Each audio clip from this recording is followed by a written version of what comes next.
बिस्मिल्लाहिर्रहमानिर्रहीम। अस्सलामुअलैकुम।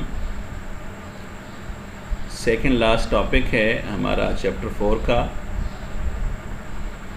Metallic solids.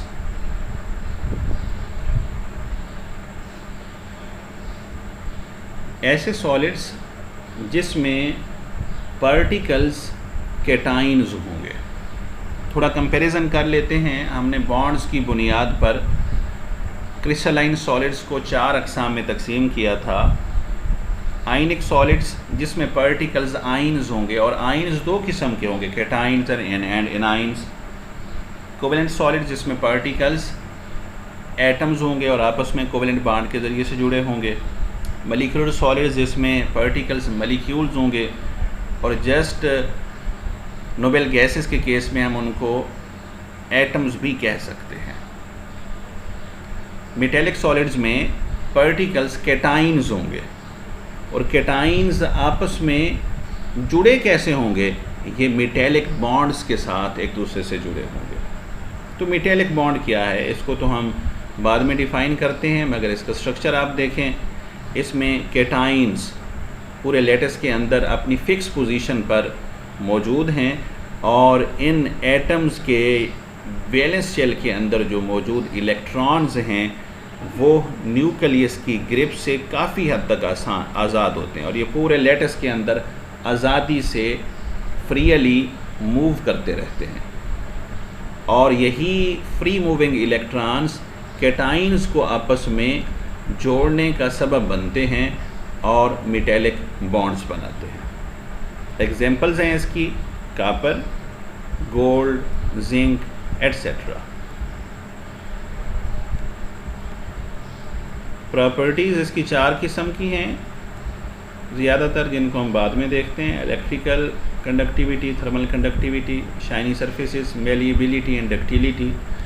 लेकिन पहले ये होता क्या है, इसकी चंद थेरीज, चंद नज़रियात इसके बारे में। पहला है इलेक्ट्रॉन पूल और इलेक्ट्रॉन गैस थ्योरी। इलेक्ट्रॉन की एक गैसियस फॉर्म या इलेक्ट्रॉन का इख्तलाफ बनता है, ये एक नज़रिया है। दूसरी है वैलेंस बॉन्ड थ्योरी। तीसरी है मॉलिक्यूलर ऑर्बिटल थ्योरी। ये थ्योरीज दरअसल मेटेलिक बॉन्ड्स को एक्सप्लेन करते हैं। आइए वन बाई वन इनको देखते हैं। फर्स्ट, इलेक्ट्रॉन पूल थ्योरी, या दूसरा नाम है इसका इलेक्ट्रॉन गैस थ्योरी। ड्रूड ने इसको पेश किया था और बाद में लॉरेन ने 1923 के अंदर इसके अंदर इजाफाजात किए और इसकी एलेबोरेशन की, इसकी वजाहत की। इस नज़रिया के मुताबिक मेटेलिक क्रिस्टल के अंदर हर एटम अपने वैलेंस शेल इलेक्ट्रॉन्स को लूज़ रखता है, यानी न्यूक्लियस की ग्रिप वैलेंस शेल के इलेक्ट्रॉन्स पर बड़ी कमज़ोर होती है। स्ट्रक्चर आपके सामने है। कैटाइन्स हैं और उसके वैलेंस शेल के इलेक्ट्रॉन्स आज़ाद हैं। चूँकि वो न्यूक्लियस की ग्रिप से आज़ाद हैं, लिहाजा गोया हमने समझ लिया कि यहाँ से आउट हो चुके हैं, इसलिए एटम को कैटाइन कह रहे हैं। वैलेंस शेल के ये फ्री इलेक्ट्रॉन आज़ादी से मूव करते रहते हैं, जैसे किसी जगह गैस के मॉलिक्यूल आज़ादी से मूव करते हैं, या जैसे तालाब के अंदर लिक्विड के मॉलिक्यूल आज़ादी से मूव करते हैं। ट्रांसलेशनल मोशन जैसे पाई जाती है, यहाँ भी इलेक्ट्रॉन्स को वो मुकम्मल आज़ादी होती है, लिक्विड के मॉलिक्यूल जैसी या गैस के मॉलिक्यूल्स जैसी। मेटल के पॉजिटिव चार्ज रखने वाले जो आइन्स हैं, मेरा मतलब है कैटाइन्स, इनके बारे में ये यकीन रखा जाता है कि ये फ्री मूविंग इलेक्ट्रॉन्स इनको बांध के रखते हैं। पॉजिटिव चार्ज मेटेलिक क्रिस्टल के अंदर अपनी फिक्स पोजीशंस पर होंगे, और 2 कैटाइन्स के दरमियान फासला कांस्टेंट होता है। वैलेंस इलेक्ट्रॉन्स जो हैं are not attached to any individual ion, rather belong to crystal as a whole. Valence electrons इस लैटिस के अंदर किसी एक एटम के लिए फ़िक्स नहीं होते कि उसी के शेल में रहें, बल्कि ये सारे क्रिस्टल्स के मुश्तरक होते हैं, जहाँ जी चाहता है इनका आज़ादी से घूमते रहते हैं, फिरते रहते हैं।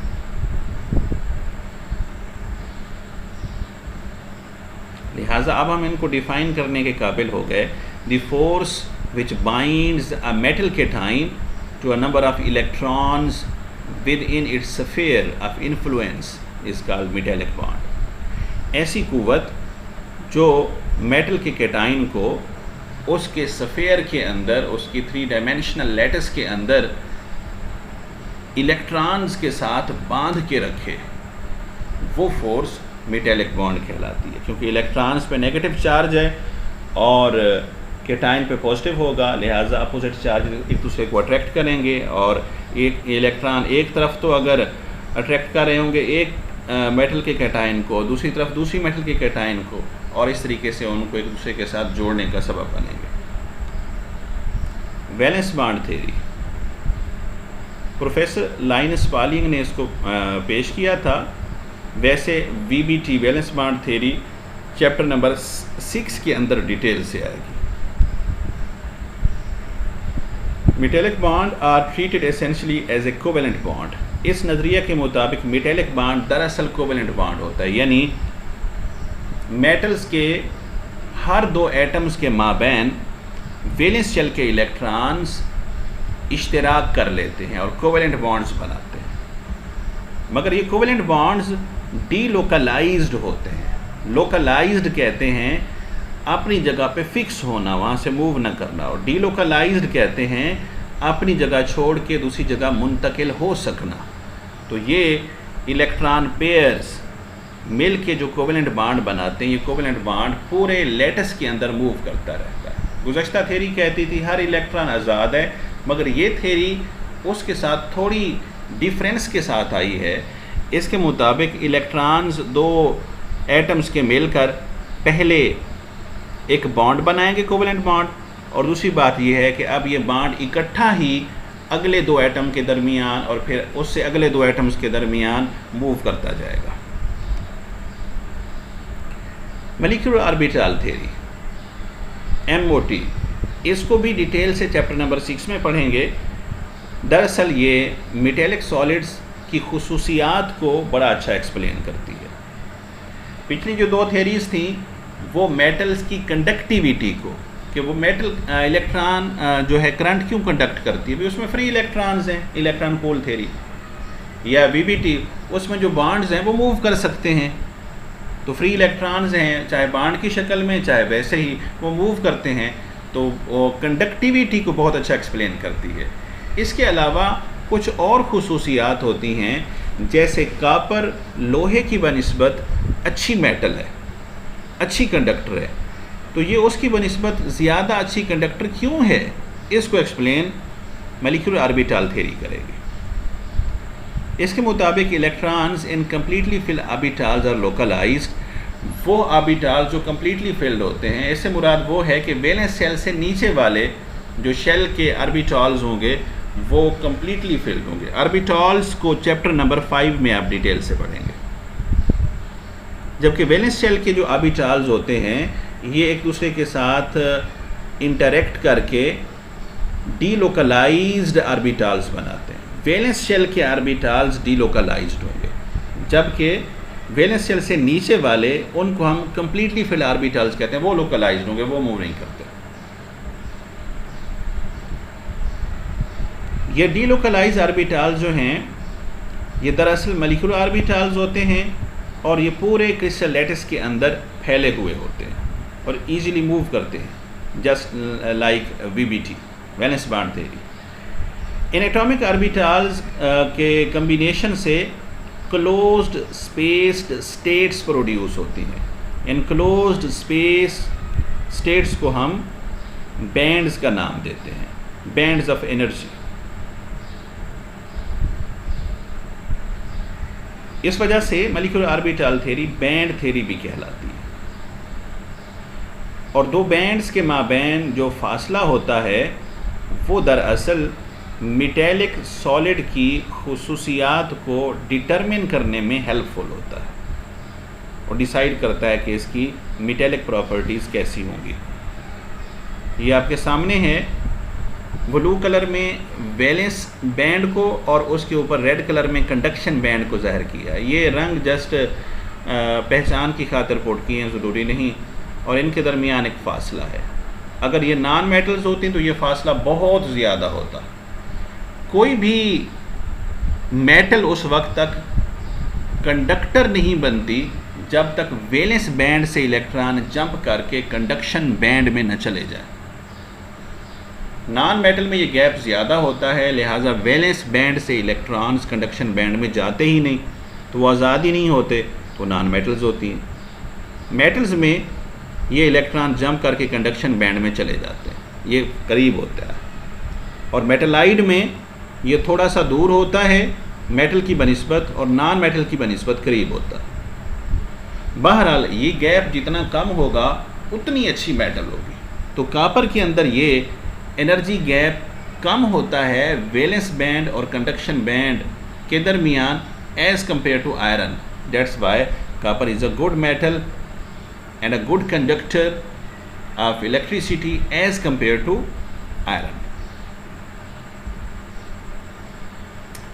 खुसूसियात जो हमने 4 कही थी उनमें से first one electrical conductance. Simply ये है कि इनमें चूँकि फ्री इलेक्ट्रॉन्स हैं और वो आज़ादी से मूव कर सकते हैं, जिसके बायस ये अच्छी कंडक्टर है। ये पॉजिटिव नेगेटिव प्लेट लगाई गई है और इलेक्ट्रॉन्स जो हैं मेटल के अंदर वो पॉजिटिव प्लेट की तरफ आज़ादी से मूव कर रहे हैं, क्योंकि पॉजिटिव प्लेट फिक्स है और वो अपोजिट चार्जेस को अपनी तरफ खींचेगी। और इस मेटल के अंदर कैटाइन भी फिक्स होंगे, वो तो नेगेटिव प्लेट की तरफ मूव नहीं कर सकेंगे क्योंकि उनकी पोजीशन अपनी जगह पे फिक्स है। इलेक्ट्रॉन आज़ाद हैं, वो मूव कर सकते हैं, लिहाजा ये पॉजिटिव प्लेट की तरफ मूव करते जाएंगे। आखिरी जो 2 पॉइंट्स हैं इनको आप गौर से देखें। By rising temperature positive metal ions also begin to oscillate due to which movement of free electrons become reduced. जब हम टेम्परेचर बढ़ाते हैं तो कैटाइंस मेटल के ये ऑसिलेट करना शुरू कर देते हैं, टू एंड फ्रो मोशन, आगे और पीछे लाइक पेंडुलम मूव करना शुरू कर देते हैं, लिहाजा इलेक्ट्रॉन्स के फ़्लो में ये रुकावट पैदा करते हैं। This hindrance decreases electrical conductivity, और जिसके बायस करंट के फ़्लो के अंदर ताअत्तुल आता है और कमी आती है। ये शार्ट क्वेश्चन अक्सर पूछा जाता है कि मेटल्स की कंडक्टिविटी टेम्परेचर बढ़ाने से डिक्रीज़ होती है, क्यों होती है? ये 2 पॉइंट इसका जवाब हैं। अक्सर ये सवाल पूछा जाता है।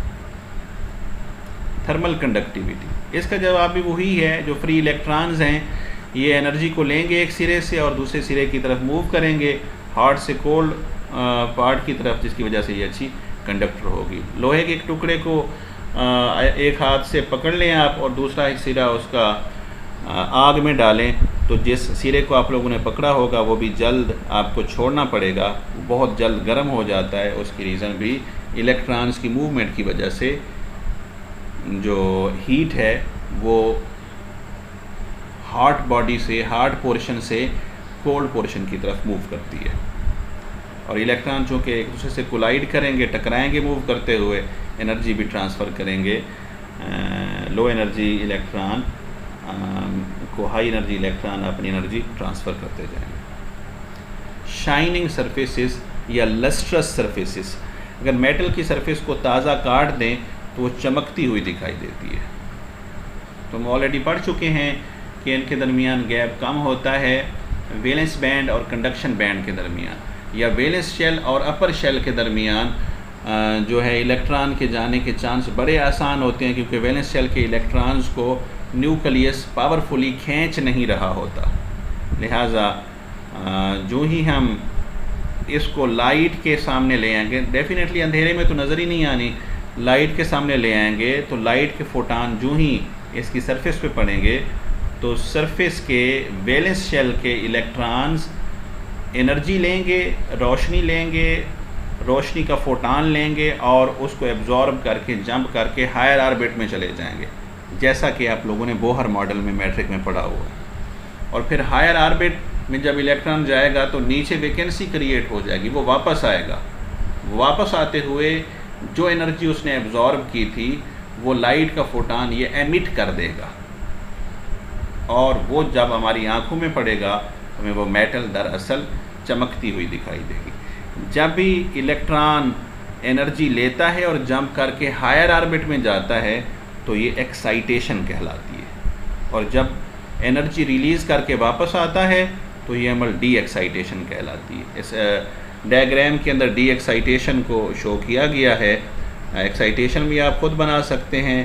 फर्स्ट ऑर्बिट से दूसरे ऑर्बिट वगैरह में इलेक्ट्रॉन गया तो एनर्जी एब्जॉर्ब करके गया, और अब दूसरे से पहले में आ रहा है या किसी हायर से लोअर में आ रहा है तो एनर्जी को एमिट कर रहा है, ये D excitation. Excitation, D excitation, ये अल्फाज ज़रूर याद रखने हैं।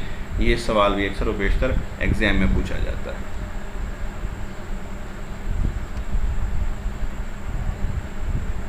लास्ट पे है मेलिएबल एंड डक्टाइल, कि मेटल्स मेलिएबल होती हैं, वर्क पजीर, यानी इनको हथौड़े के ज़रिए गर्म करके हथौड़े के ज़रिए इनके ऊपर चोट लगाते जाएं तो अपनी मर्ज़ी की शक्ल में ढाल सकते हैं।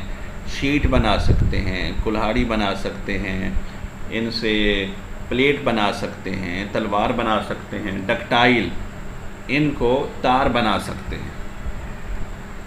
When stress is applied on metals, their layers slip past each other. जब इनके ऊपर चोट लगाई जाती है तो इनकी लेयर एक दूसरे के ऊपर स्लाइड करती हैं, स्लिप करती हैं। Structure of metal changes without fracturing, और इनका जो स्ट्रक्चर है ये टूटे बगैर अपनी शक्ल बदल लेता है। इस अमल को कहते हैं नई शक्ल में ढल जाना। ये कैटाइंस थे और इनके दरमियान फ्री मूविंग इलेक्ट्रॉन्स हैं। हथौड़े के ज़रिए से इसके ऊपर चोट लगाई गई, हैमरिंग किया गया तो ऊपर वाली जो लेयर है वो नीचे वाली लेयर्स पर स्लाइड कर गई है, जैसा कि राइट साइड पे शो किया गया है। मगर जो ही ये थोड़ा सा आगे मूव करेगी, फ्री मूविंग इलेक्ट्रॉन साथ ही इनके दरमियान पहुंच जाएंगे और दोबारा कैटाइन और एनाइन को आपस में कैटाइंस के दरमियान इलेक्ट्रॉन्स जो हैं इनके जोड़ने का सबब बन जाएंगे। ये डक्टाइल, तारपजीर, और ये वर्क बने हुए हैं मेलिएबल। ओके जी, अल्लाह हाफिज़।